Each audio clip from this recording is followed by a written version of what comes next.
Hans Niemann, the lone American, is making headlines with this game in round 4 of the London Chess Classic. This is an exceptional attacking game played against a youngster, 14 years old, local English lad Shreyas Royal, who did really well at the FIDE Grand Suisse in the Isle of Man, has been invited to this tournament. Just an international master at the moment, but well on the way to Grandmaster. So Hans kicks off with e4. The opening is very standard, but it soon kicks into life. So the Italian game on the board, bishop c5, the most aggressive response. We get d3, knight f6, castles, d6 supporting the centre, c3 from Hans, all standard stuff.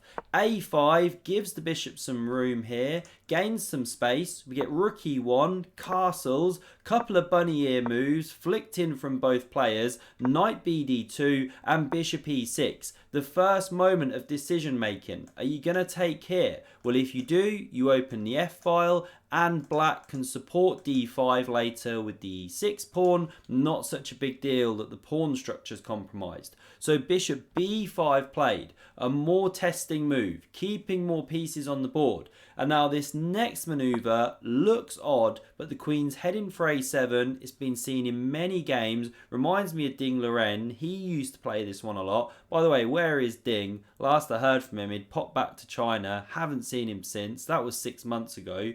We get knight f1, queen a7, hitting f2 with the battery, and now bishop e3. Very natural move, played in many games, but Hans goes rook e2. And it's classic strategy when you're playing a weaker rated opponent, keep pieces on the board. Hans spoke about this in a recent short that he made actually on his YouTube channel, because then they're more likely to go wrong, show you why their rating is their rating. So we see a4 now locking off this bishop's retreat. So don't you have to be careful? Isn't knight g3 running into knight e7 with c6 to come, forcing the bishop here, and then you compromise white's pawn structure? Well, no. If you try this one, then now white's in time for d4 the moment the knight left the support of that square. So the line goes like this, and then you can now drop the bishop back to d3. So we don't see knight e7. We see queen a5 played, pressuring the bishop on b5. So it takes on c6. There's an imbalance in the position. Black's got the bishop pair, open b-file, but Hans has got nice central control and ideas of attacking the black king. So we now see a move that is literally a 29-46 move, right? And that's a joke. In case you missed how well Hans performed in the legendary Tournament of Peace, he had a blinder, but he's not actually rated 29-46. Okay, but he goes rook c2. Now this has got to be some home-cooked engine preparation. You know, that's a 36-50 move, aka stockfish. Now why is the rook sitting there? You know, you could have gone d4 or bishop d2. Well, I have no idea. It seems to be supporting c4, making way for the queen, but that is not a move you play without preparation. So rook fb8 hits the open queen side, but black never quite makes the breakthrough. We get c4, weird looking move, weakening these squares. Not a move I'd consider very readily, but it does lock out this one, makes d5 difficult, e5's under fire, and now black starts playing this kind of waiting game here. King h7. We get rook b1, queen a7, bishop d2, bishop b6, and now Hans clarifies the pawn structure on the queen side. If white had ever gone a3, by the way, sorry, black, then white goes b3, computer likes it for white, white can kind of turn the attention to the center and the king side.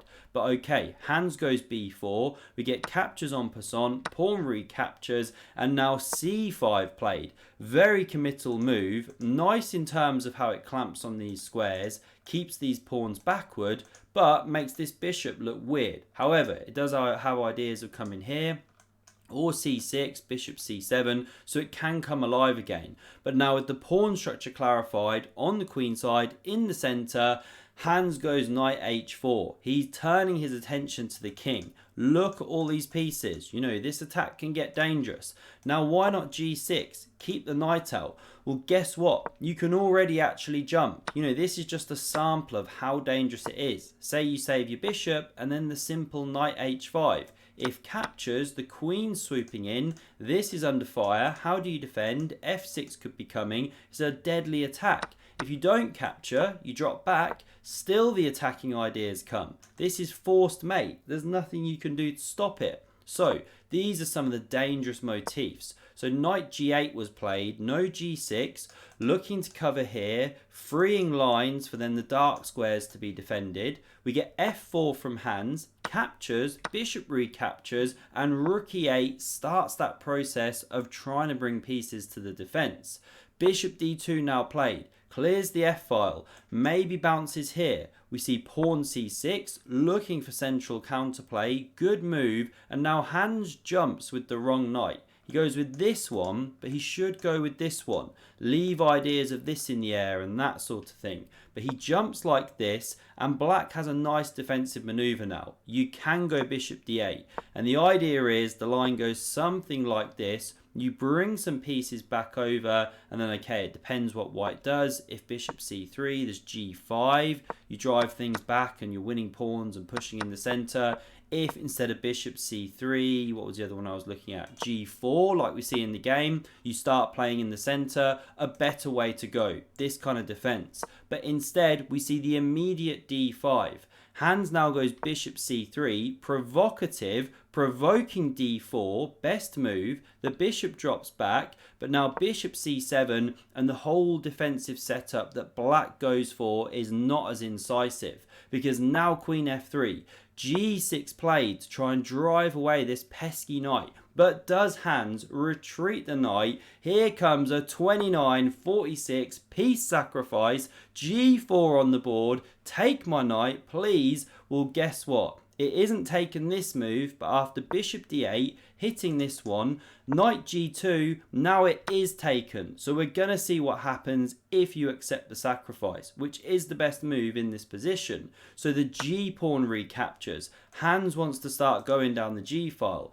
We get bishop c8, saving the piece, king h1, making room for the rooks, and now it's very difficult to arrange the defense. You know, the top engine move, bishop g5, but looks very unnatural to allow takes and then queen h5 check. The attack keeps rumbling, knight h4 coming. A computer says it's level, zeros, drawing, but very scary for black. So queen e7 played instead, looking to come onto the dark squares. We now see rook g1, bishop c7, ideas of bishop e5, covering g7, now queen h5 from Hans, bishop e5 carries on, but it wasn't the best. Queen f8, a more testing defensive resource, but still white is slightly better despite being a piece down. There's so much pressure against the king. But bishop e5 was played. Hans carries on with knight h4. We see rook a7 trying to add some lateral defense across this 7th rank. Hans now jumps back with the knight, hits the bishop, eyes up things like knight f3 check, or there's bishop g5 ideas in the air. Very, very deadly. We see bishop g7, top move, trying to defend this pawn some more, and now bishop f4, more pieces coming into the attack. The 2nd rank cleared for the 2nd rook.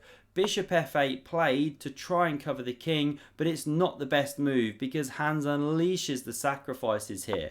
What was slightly better? Well, f6 apparently, but then still the rook's double, and then you've opened the queen on this one. Gets very dangerous. So bishop f8 tried, but this is where Hans smashes through. Can you guess what he played here to finish the game in the next few moves?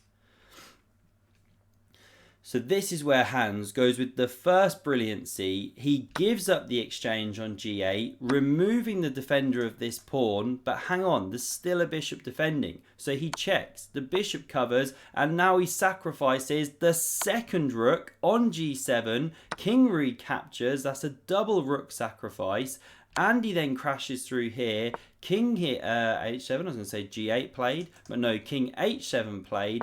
If king g8, then what's the finish here? Queen g4 check, and you have to actually give up the queen or you're about to get mated here. So that's why the king stepped into the line of the queen. We see the bishop drop back with the discovered check. The king goes, the queen drops, rook recaptures, and now f6 led to resignation because what to do? If you save the rook, then there's check. the king is driven all the way out of its hiding hole, and now even the rook drops at the end of the line, and this is completely lost. You've got queen for rook here, exposed king. It's a game over game. Game over game? Great sentence. Anyway, this was the finish. So what a game from Hans Niemann. He's turned on the heat in round 4. I hope you enjoyed that one. Check out the video on screen for another epic game of chess, and I hope to see you again soon. Cheers.